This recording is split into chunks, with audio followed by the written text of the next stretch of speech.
I'd like to hear a good story. Not so fast.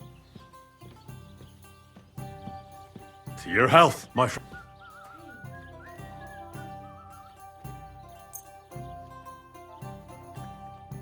Thank you very much. I knew you wouldn't leave me high and dry. So what kind of story would you like to hear? I'm far too old for fairy tales. Don't you worry. I've got just the one. I just hope so. Once upon a time, there lived in these very lands 2 brothers. The older was called Kuba, the younger, Matthias. They were both woodcutters, like their father and his father before him. One day, at the height of summer, they were working in the woods. The air was as hot as a furnace, so Matthias went to a nearby pond to cool himself. But as he was leaning over the cold water, there was a loud splash. His axe had got loose from his belt. In haste, he began to search the muddy bed of the pond, and his hands soon touched something hard and heavy. He pulled out an axe. Yes. Good God. I'd grab... Maybe you would, but Matthias would never. He was an honest man, and he searched the pond again. And this time, he pulled out his own axe. Nothing. Wait, Matthias threw the silver axe back? What a fool! He could have sold it. A fool, you say?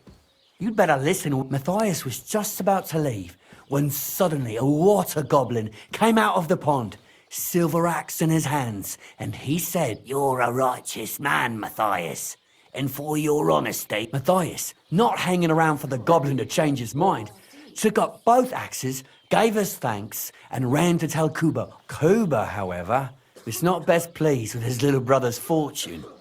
He deeply envied Matthias for his newfound. He ran as fast as his legs could carry him, straight to the pond, threw his own axe in, and began a pretend search for it.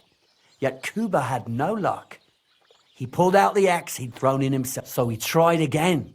Tricked by sunlight, he grabbed something shiny, only to pull out his old iron axe again. Enraged, he hurled his axe back into the water and yelled, "Fuck this axe! I want a silver one!" But the water goblin heard his shameful cry and was greatly upset. So, when Kuba reached down into the water for a third time, the water goblin seized his hand, pulled him down a hole to the dark depths, and drowned him. Well, all was as it should have been. It was Kuba's fault. I don't think so. It seems Matthias didn't either. He went to the water goblin and begged for his brother's body so he could take him home and bury him. But the path back from the pond led over a steep hill, and carrying the weight of the waterlogged body exhausted Matthias. He stopped to rest by an old oak tree, and he used a silver axe, but it wasn't enough. Somehow, it was still getting harder to continue up the hill. Then it wasn't his brother's body that was weighing him down. It was the silver axe. So he started bashing the silver axe against the big stone with all his might, trying to destroy it. With the last of his strength, Matthias climbed to the top of the hill. He knew he could go no further, so he found a pretty spot there. He buried both his brother and the silver axe. His final act was to stick the oak branch in the ground by the grave. But lo and behold, the branch grew green leaves and became a tree. The locals have had no dealings with the water goblin since then, but some have had the bad luck to bump into him. And when you walk by the pier where it all happened... Aye, you told a half-decent tale. I've heard better, though. Oh, come on. What didn't you like about it? It was all a fairy tale. I didn't believe in water goblins even as a child. And as a blacksmith, I can tell you that a silver axe is nonsense. It would be completely useless. You need to think more, genius. A water goblin must have got inside your mind already.